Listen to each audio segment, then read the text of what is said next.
You are listening to the Agree to Disagree program on thenewamericanmedia.com. Welcome back. I know that was a couple of seconds in live real time, but in YouTube time, it's an eternity. That's why we're doing it.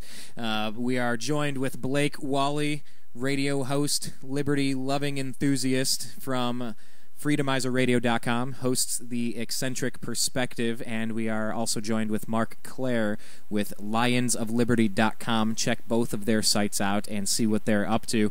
Let's pick it up here because, Mark, you were bringing up the Federal Reserve, and you know, sometimes, especially when you get into politics, people at some point put their heads in the sand and say, enough, I don't want to talk Republican, Democrat, I'm over it. It's like my dad says about athletes. He says, you know what, at the end of the day, they still have tens of millions of dollars, and my day is no different in the morning. What do I care? But I think when we talk about the Federal Reserve, we can start to get at the core of why this stuff is actually important, regardless of Republican, Democrat. So I'll open it up to you, Blake. What do you think more people need to be aware of about the Federal Reserve? That it's well, if they don't know it, I think most people have maybe gotten on the idea that it's private. The one thing you got to know is that the process of how it runs is by loaning out all this money, and it's mathematically impossible to pay back. Why is that? Because they loan this money out at interest, and we're now looking at it's been around for 99 years now. And we've all seen the inflation rise. We've all it's lost 96% of its value, I do believe, the dollar. And I think we're seeing both sides. When we're talking about the Democrats and the Republicans. The one thing they have in common is that neither one of them seems to want to audit or get rid of the Federal Reserve. It never even comes up. It's always kicking the can down the road. It's always it's always excuses, but it's never like, hey, let's entertain the possibility of this isn't going to work. We're not going to be able to fix our economic problems within the framework because the problem itself is the Federal Reserve, and maybe it's time for us to start printing our own currency. And why are we borrowing money from a private bank? That is pretty astounding. Mark, take it from there. Yeah, I mean that. It's this thing that where growing up you're always just kind of taught that, or you always hear movies used to be a dime, used to be a nickel, like college used to cost this. Oh, I worked my way through college, no problem. I mean, you always hear this stuff, and it's just, but they stop there. Even in school you hear these little anecdotes, but that's where it ends. It's just taken as a fact that things always cost more, and that's just the way it is. It's just inflation. That's what happens to things. That's just what happens. Right, but that's not just what happens. That's what some people are doing. It's not just it's not nature. I mean, it's not. You don't see any National Geographic programs about money supply. It's not a force of nature. It's something that somebody's actually doing. So it's where these bankers, these people that control our money supply, or have a monopoly control over our money. They can basically at will change the amount of money in existence, and that.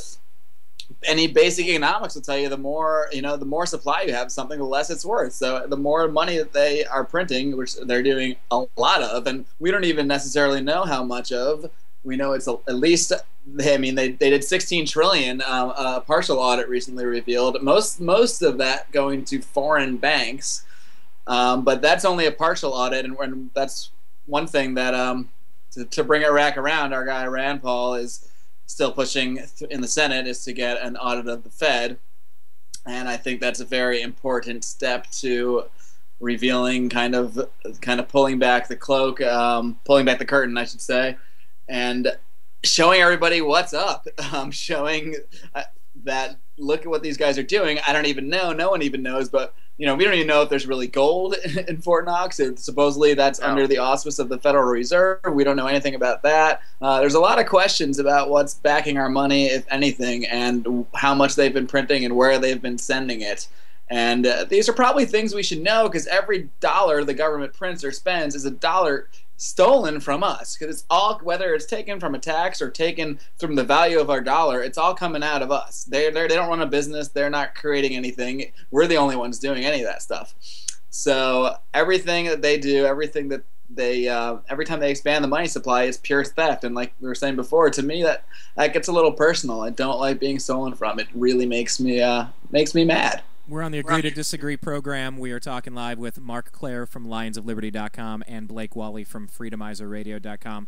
Blake, I heard you start to say something there about gold in Fort Knox. Let me get to that in a second if I heard you correct. Okay. But I just wanted to say, I growing up in my suburban home in Ohio outside of the Cleveland area, I know that we had a crappy little theater that was $1. You'd go see them. It was the older movie. Yeah, it was out for a couple of weeks, but you'd go to the dollar theater. I like that too. Yeah, so you had the cheap one. I love the cheap one. You got to see a lot of fun things there.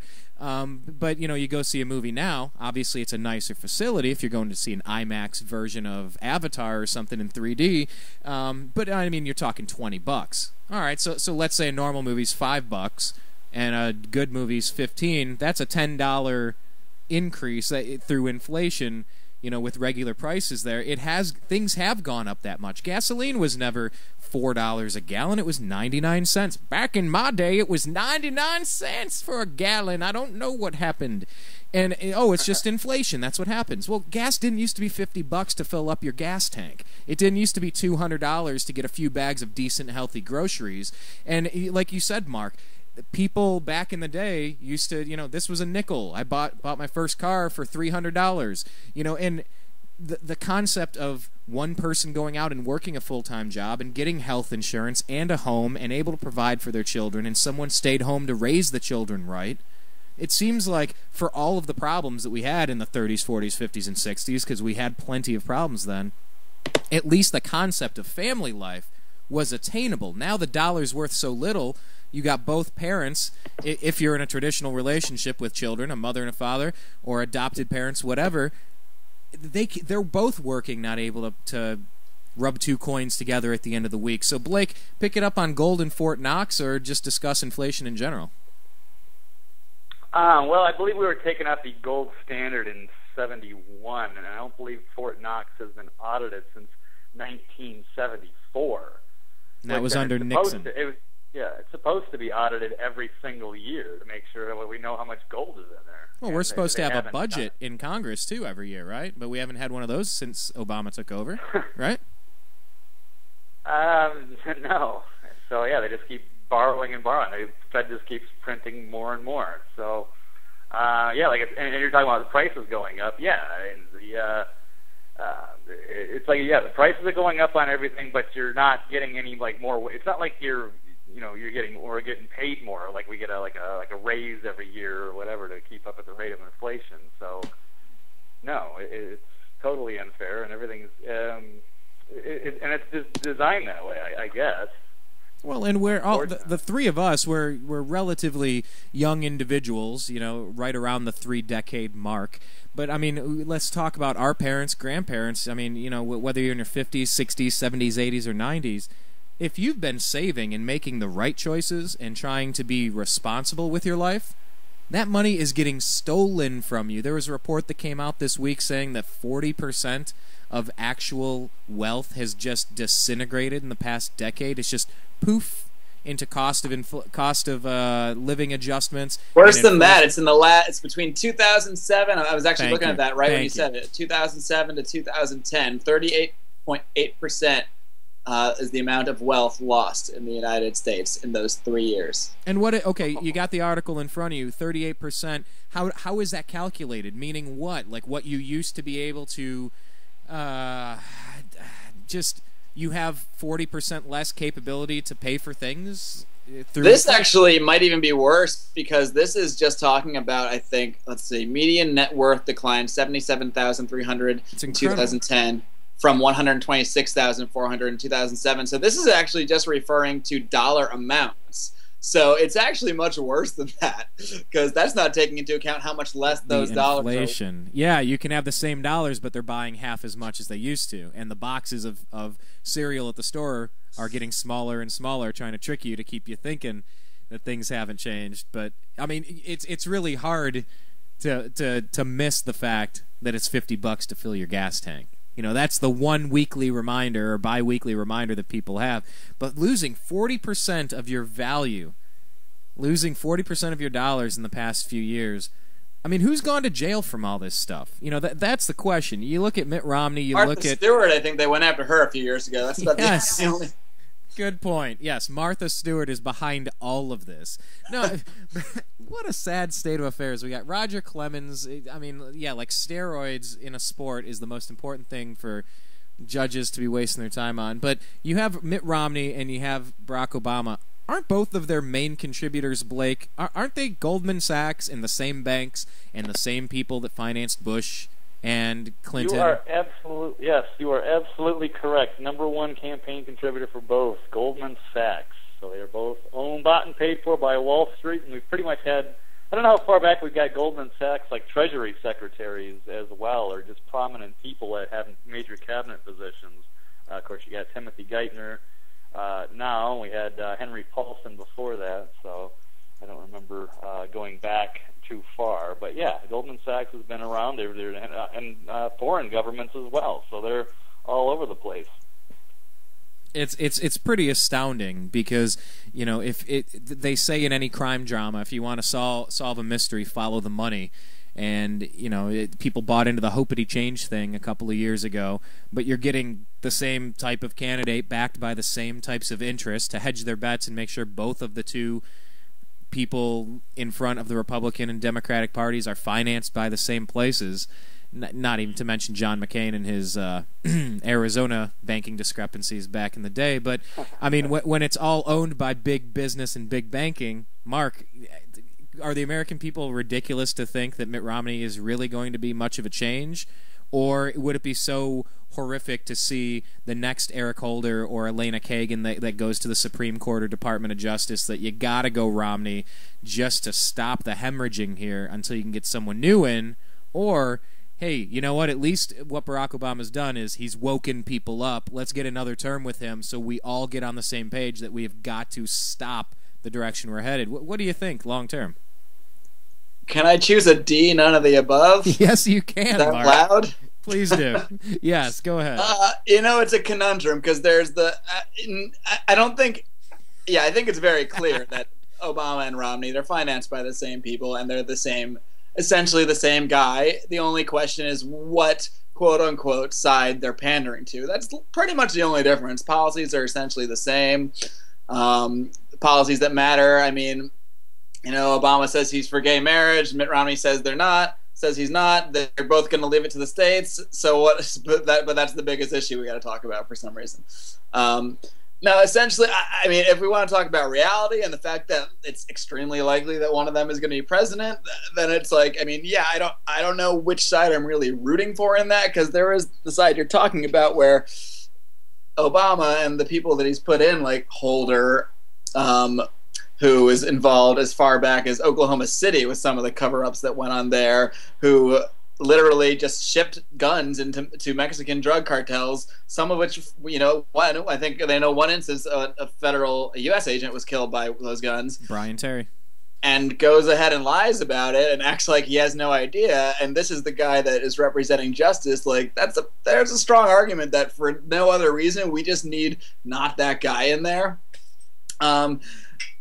I get that, but at the same time, so who's Romney going to bring in here? He's talking about John Bolton as his press secretary. Just John Bolton's one of these guys who's been calling for wars with if a Muslim lives in a country, he wants to go to war with it. He is the chief warmonger. He has been ever since the Bush administration. They barely wanted to let him be the ambassador to the UN. He could barely get through. I'm not even sure if he did get through. I think I seem to remember Bush just appointed him because they couldn't get him through. I mean, he's just a scary, scary guy. If you look at the guys that Romney's being advised by, they're all the same. They're the architects of the Iraq War. They're the same Bush neocons. So, I mean, it's not like I think he's bringing in a bunch of great guys to replace these guys. So, I mean, the problem is this is something Carroll Quigley, he was Bill Clinton's mentor back in the day. He wrote a book. It was called Tragedy and Hope.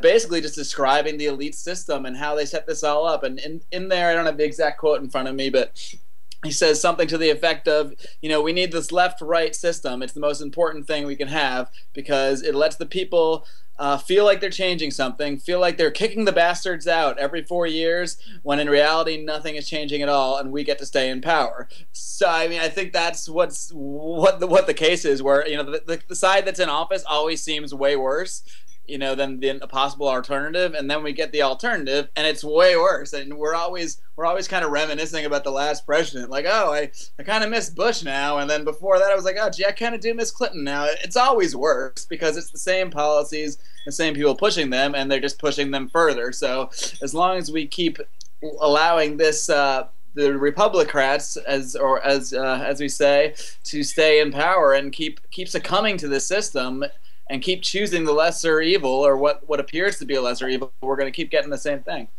The argument that the two parties should represent opposed ideals and policies, one perhaps of the right and the other of the left, is a foolish idea acceptable only to doctrinaire and academic thinkers. Carol Quigley. Yeah, and a lot of people that we're talking to are just saying that the Republicans and Democrats, they're two sides of the same corrupt coin called oligarchy. It's just they keep us fighting over fringe issues, gay marriage and abortion, whatever will split and divide, 99% versus 1%, women versus men, Muslim versus Christians versus atheists versus Jews. Anything that can get us divided, it's what they want to do, because people start to tune out, and then only the couple of crazies are there, and then it's easier to rig and manipulate elections and outcomes. So I'll tell you what, you brought up a few good points with Eric Holder and about what he's doing running the guns to Mexico. I just read this story. It's from a couple months ago, where police went into a hotel and kidnapped a couple of guys, and then they later asphyxiated them and killed them. As part of this drug war. Number one, if you eliminate the war part of the drugs, you eliminate the violent crime, because you go to 7-Eleven and pick up your beer or your bong, and you stop all this violent crime. And despite the fact that Barry Obama was huge, along with his Choom Gang in Hawaii as a pothead, he's done nothing to legalize it, to stop this drug violence. But you have Eric Holder encouraging violence by running guns down to the southern border on the day where they're talking in the Obama administration about changing the immigration enforcement policy. So I think that's where we'll pick it up. We'll pick it up on our southern border for our last segment here. We'll talk a little Eric Holder, a little Fast and Furious, and we will be right back in just a second here on the NewAmericanMedia.com. If you're watching on YouTube, please click subscribe. We would appreciate that, and we are on Twitter at American_media_. My name is Brian Engelman, and you're listening to the Agree to Disagree program here on the NewAmericanMedia.com. You are listening to the Agree to Disagree program on the NewAmericanMedia.com.